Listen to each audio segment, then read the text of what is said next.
This is a lesson on formalist literary analysis, a quick guide to the formalist method of literary analysis. Hi, my name is Chad, and in this lesson I will teach you what formalism is and how it equips you to approach literary texts. This is part 1 in a 2-part series on analyzing literature through close reading.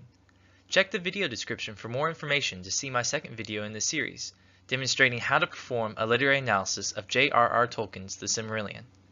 If you are in a rush, feel free to skim through the 4-minute historical and theoretical overview of formalism and skip ahead to the section on character, the beginning of the practical or performative section. Before briefly examining the emergence and influence of formalism, let's quickly survey what the formalist method is. Now, although formalism used broadly describes a critical approach to all art in general, for our purposes, formalism, as its name suggests, is an approach to literary analysis and criticism that focuses on the formal features found in literature, features that readers must observe and identify in order to describe the form and function of how literature works. Formalist literary criticism emphasizes an analytical approach of close reading to literary text along with a highly developed vocabulary used by most Western readers and writers who want to discuss, interpret, appreciate, and evaluate literature or the literary qualities of any discourse. Thus, formalism centers on close reading with an interpretive eye turned toward the formal features of literature, such as character, plot, theme, setting, point of view, figures, and imagery. If formalism is a new word for you, you may have encountered the approach under a different heading, because formalism is often used interchangeably with terms like practical criticism in England and new criticism or liberal humanism in America.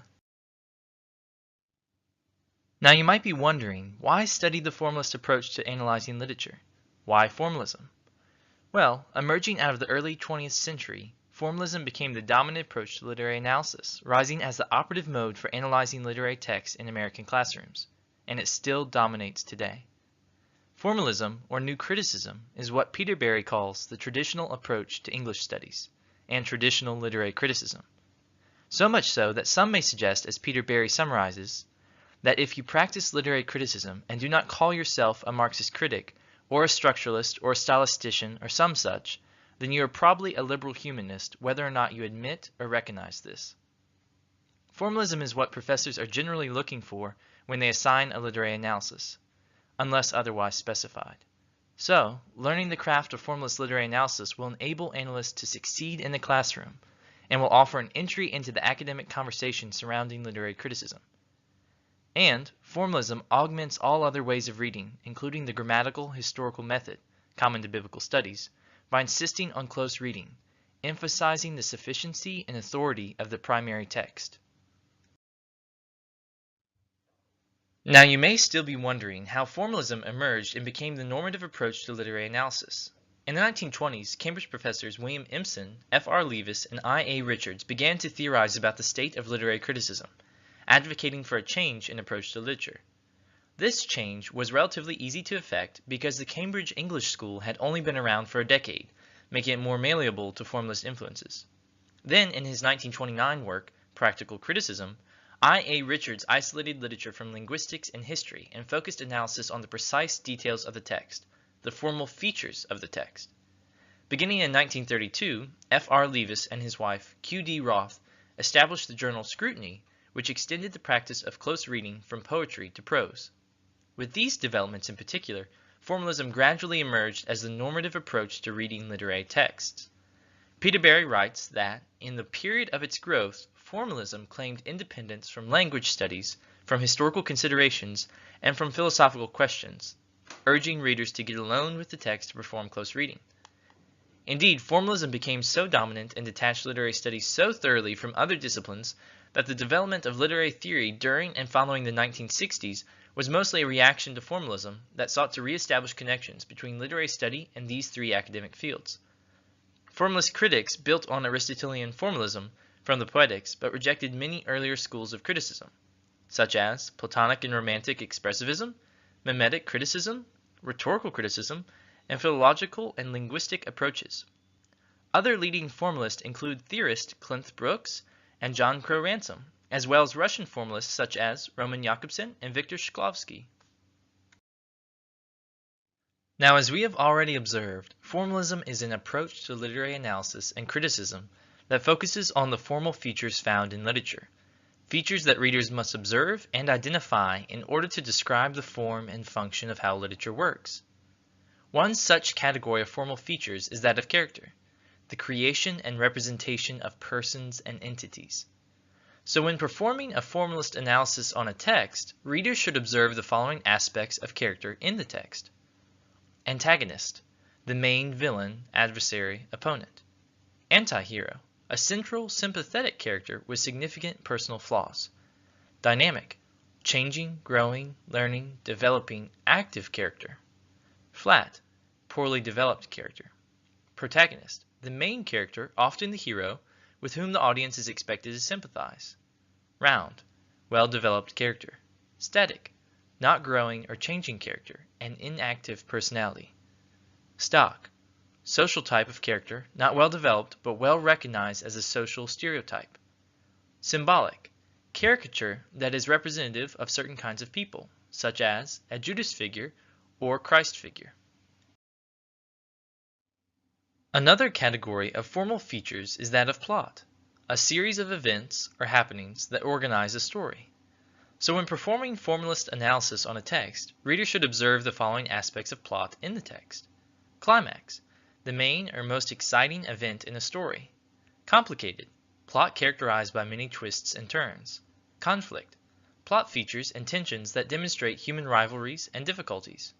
External, conflicts that are active, perhaps physical or overtly expressed. Internal, conflicts that are passive, perhaps mental or covertly expressed as part of the subtext. Denouement, what happens as a result of the climax, the fallout or payoff. Foreshadowing, plot features that predict other events, often preparing the climax or denouement. Implausible, fantastic plots that are not acceptable in the everyday sense of reality. Plausible, believable, everyday plots that imitate reality. Simple, plots with few twists and turns. Another category of formal features is that of theme, a major message or idea woven throughout the story. So when performing formalist analysis on a text, readers should observe the following aspects of theme in the text. Controlling idea, the major motif or theme of a work. Related ideas, sub-themes that contribute to the development of the main idea. Separate issues, ideas unrelated to the main theme or sub-themes, but that are nevertheless important and contribute to the overall success of the story. Another category of formal features is that of setting, atmosphere, historical period, physical setting, and mood of the story. So when performing formalist analysis on a text, readers should observe the following aspects of setting in the text. Place, physical or psychical locations of events, things, characters, and historical times. Time, physical or psychical progression of events. Ahistorical, a setting not grounded in any real historical period, imaginary, or fantasy. Chronological, linear telling of events. Backward, a setting that starts at the end and works toward the beginning. Forward, a setting that starts at the beginning and works toward the end. Circular, reflection that begins anywhere, goes to the end, works its way to the beginning, and eventually returns to its start. Flashbacks, a setting that looks back in time. Historical, a setting grounded in a real historical time period. In medias res, a setting that begins more or less in the middle of events. Projections, a setting that looks forward in time. Fragmented, a setting that goes back and forth in time with combinations of chronologies. Atmosphere, physical and external descriptions that explain the setting. Mood, emotional and internal descriptions that help one better understand the setting. Another category of formal features is that of point of view, perspective of the controlling narrative voice. So when performing formalist analysis on a text, readers should observe the following aspects of point of view in the text. First person, narrative voice that speaks with I, we, us pronouns and perspective. Third person, narrative voice that uses he, she, they pronouns and perspective. Omniscient, third person narrator who presumes to know the ultimate truth of the story.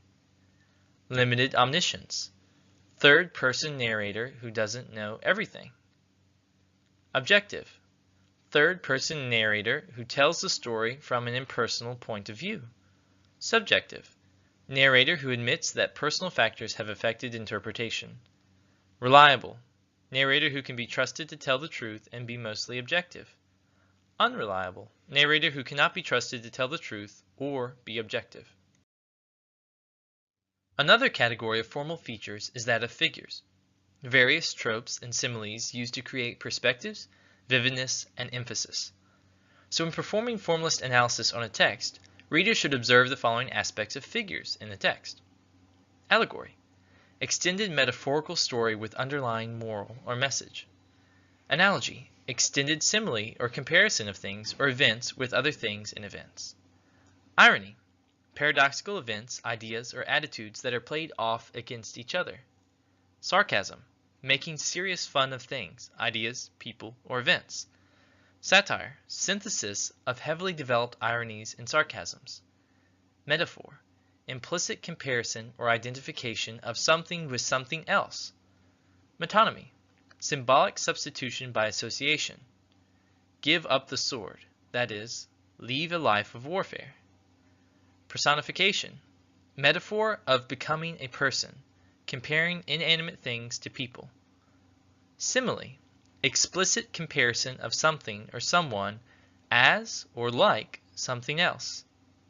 Symbolism, using cultural or imagined things to stand for actual situations or abstract ideas.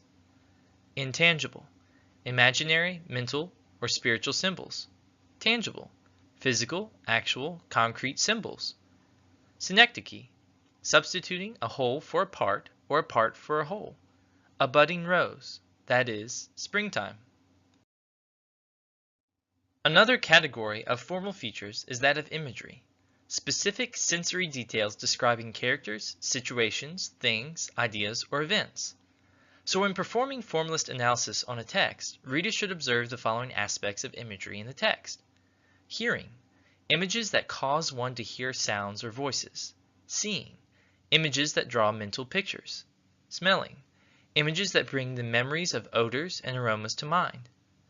Tasting, images that make one recall or imagine how something might taste. Touching, images that help one imagine how something might feel on the skin. Extrasensory, images that take one to an imaginary world of sensations. Now that you have been equipped with a list of things to look for when analyzing a text, you may be wondering how to turn these observations into an analysis. Well, there are essentially 4 general steps to performing a literary analysis, and the first step we have already been discussing for the last several minutes. That is, first, observe the formal features of the text. Look at this step as an act of I spy, sleuthing for the formal features of character, plot, theme, setting, point of view, figures, and imagery. Make markings or notes in the text or in your document that record your general observations. List them out. Second, observe what surprises or underwhelms you. This step, too, is an act of sleuthing. Notice the absence of formal features and consider why these things may have been omitted. Compile a list of noteworthy things to talk about, reducing the scope of your list from all the formal features down to a handful of groupings that seem particularly interesting to you. Remember, immerse yourself in the book and enjoy reading it closely. This need not be drudgery. Enjoy the process.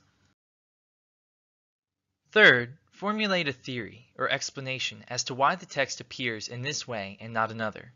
Remember that your theory has to work with the evidence you have in the text, so examine the text for clues. Ask yourself the question, why did the author choose this word or style or form and not some other?